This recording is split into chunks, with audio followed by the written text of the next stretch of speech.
Welcome into the Word with G here on ESPN Chattanooga. We're having an ESPN Chattanooga conversation, and we have decided to jump in with one of my favorite people on this planet, especially around this time. Yes, you, especially around this time, because this week is his Super Bowl, as he told me before we got started here.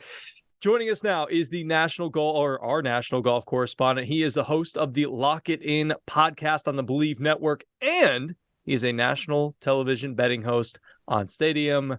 Ladies and gentlemen, one of our favorites, Cam Rogers, is back with us. What's up, Cam? How are you? What's going on, G? Happy Masters Week to you. It is a beautiful time of the year. Spring is here. We have Tiger. We have storylines. It's going to be fun. We certainly do. And one of the biggest storylines coming out of this Masters weekend was something that happened the other day at the Masters dinner. It's the 87th Masters. I heard you talking about it on your podcast. You were kind of teasing it, but we got a chance to see it the other day, or hear about it the other day. And I heard it was a little bit awkward for some of the live guys and the guys that are still on the PGA Tour, and specifically Phil Mickelson, who's generally a big-time talker. He likes to kind of, be out in front of everything and very outgoing. He was very reserved. What did you hear? What do you know about how that Masters dinner went? And I saw the menu from Scotty Scheffler a couple of months back or whatever it was, and it seemed like quite a tasty menu for sure. Yeah, very Texas, if you will. Scotty Scheffler from Dallas, of course. Yeah, so here's the buzz about what happened at that dinner. Phil Mickelson is a shell of himself. He is not the same person anymore. And you can make that determination from seeing him speak to the media. He's stumbling over his words. He doesn't seem confident in what he's saying. It's almost like he feels ashamed about his decision to go to live and cash out on $200 million before even hitting a golf shot. Now, the buzz is at the dinner, Phil was at the end of the table and never said a word. You said it best. He's a talker. This is a guy who would go into the broadcast booth after a round and chop it up with Jim Nantz and Ian Baker Finch. And now we're talking about a guy who is no longer doing any of that. So it really is a bizarre situation. And of course, Fred Couples was there.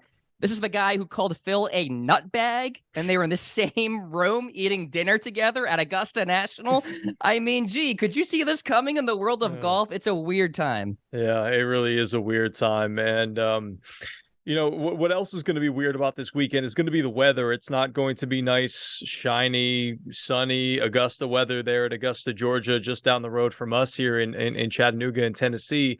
So talk to us a little bit about the weather this weekend and how you feel that it's going to affect play. And do we see this thing potentially getting pushed back to maybe like a Monday or something like that? Well, I certainly won't rule that out. We could have some overlap here where some Friday tee times bleed into Saturday, Saturday tee times bleed into Sunday. But I will say this for sure.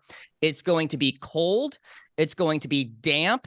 And the course is going to play longer than what you see on the scorecard. Right now, 7,500 yards, right? So it was extended because of namely number 13 Azalea, which is seemingly no longer an eagle-able hole, if you will, because Dustin Johnson, one of the longest hitters out there, is saying that he's going to lay up with his second shot. So when you talk about a wet golf course, it gets longer because the ball rolls less, right? So this is really going to favor the Rorys of the world, the Rahms of the world, and then the Spieths and the Morikawas of the world are going to struggle because they will have more pressure on their iron game because, well, they're going to have longer shots into these greens. For Rahm and Rory, it's kind of business as usual. So I think that's the storyline to track. And then the footnote with all of this is not Tiger Woods weather. This is not good for him. If he makes the cut, which I think he will, then him waking up to 49 degrees in Georgia is not ideal for what he is dealing with right now with the leg and back and what have you. Cam Rogers again hanging with us here talking about the Masters Week. I was going to go to Tiger next. You're a great co-host, host, whatever you are, guest. At this point, you've done it all. You're really all over the map when it comes celebrity to guest, sports media, celebrity guest, celeb shot, whatever you want to call it here on the Word with G. But again, yeah, Cam Rogers hanging with us talking Masters. Tiger Woods, as you mentioned, back on the golf course. he said his game feels as good as it's felt in a while, but his body doesn't feel great. You just talked about the weather and how it's going to affect him. You also mentioned that you feel like he's going to make the cut. Talk to us, you just mentioned sort of the weather and how that's going to affect him. Just how about this course and how he plays on this course and the success and things that he's done over the years here at the Masters in Augusta?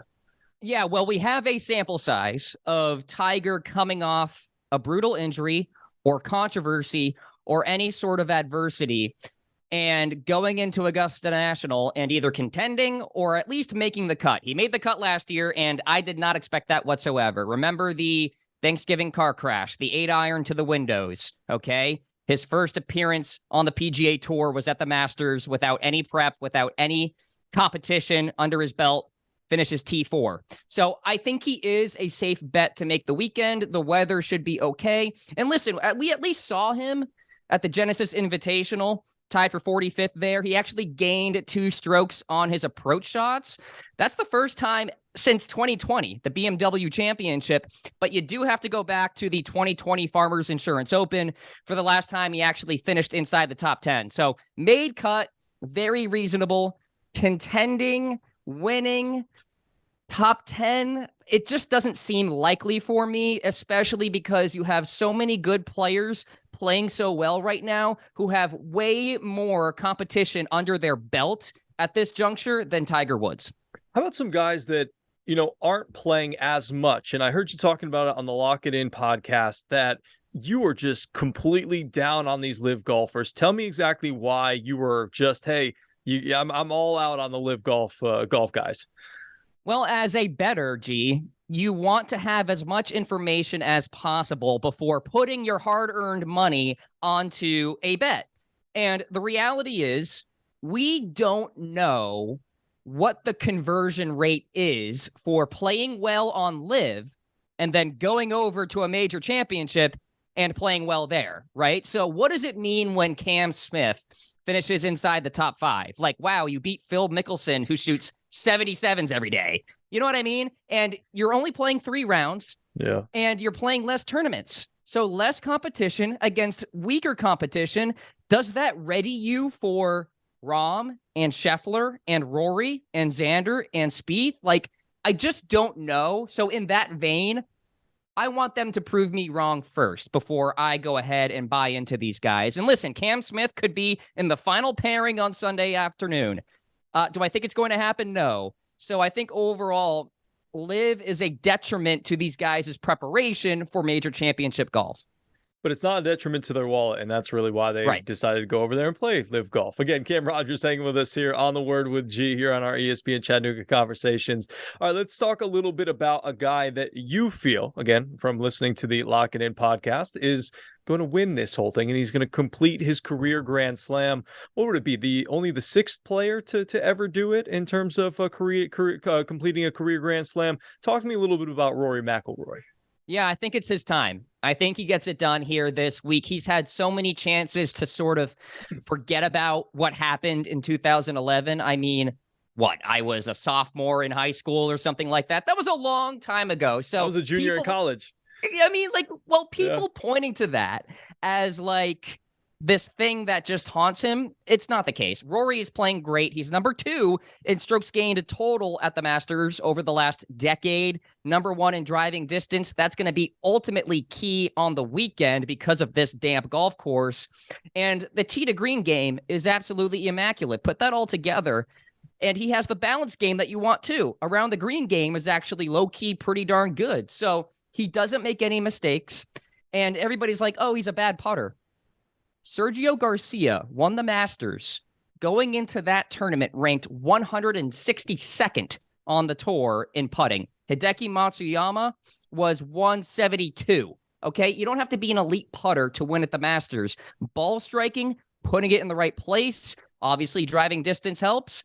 So I think that's going to be the formula for Rory here this week. And remember the last time, maybe not the last time, but one of the times Rory dominated on a golf course that was damp. 2011 U.S. Open Congressional, he lapped the field. All right. I don't think that happens this week, but I think he gets it done.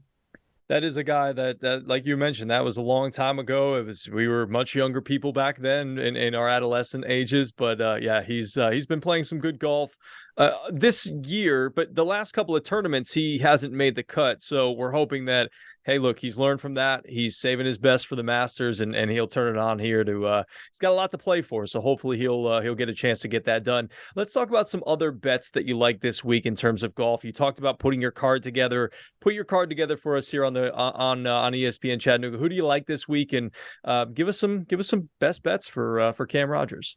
Yeah, I think the one thing about the Masters is there's so much data and information and trends that you can use to ready yourself for a profitable week. And so I'm really excited to place my bets on the Masters here. I haven't done it yet because I'm building my bankroll today with baseball. And then we'll lock some stuff in on Thursday morning. So I love Jordan Spieth for a top 10 here this week. He's the best player at the Masters over the last 10 years. It feels like he has 3 green jackets. He's played well here so often.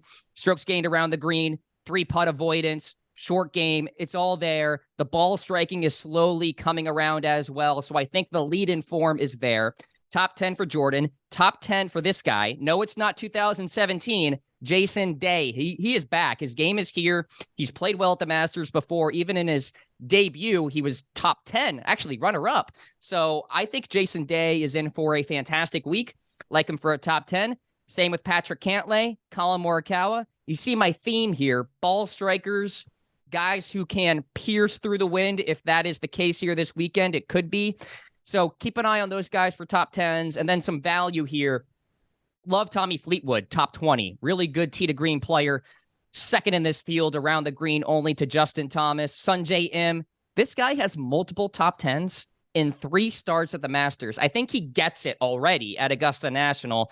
Has this rare combination of tee to green game and scrambling. So Sungjae Im, top 20. And I'll throw in Justin Rose and Tony Finau there. That's my card. There we go. Love it. Again, hanging with Cam Rogers, our national golf correspondent here on The Word with G for an ESPN Chattanooga conversation. All right, before we let you go, Cam, I do have to ask you here in Chattanooga, we do have a couple of local guys on the tournament, and you and I have talked about them before. There's 2 of them playing in the Masters this weekend. We've got Kashmir Keith Mitchell, and then we've got Harris English. What do you think about these guys going into the Masters weekend? I know they don't have a lot of experience on at this event, but talk to me about their games and how you think it'll play this weekend.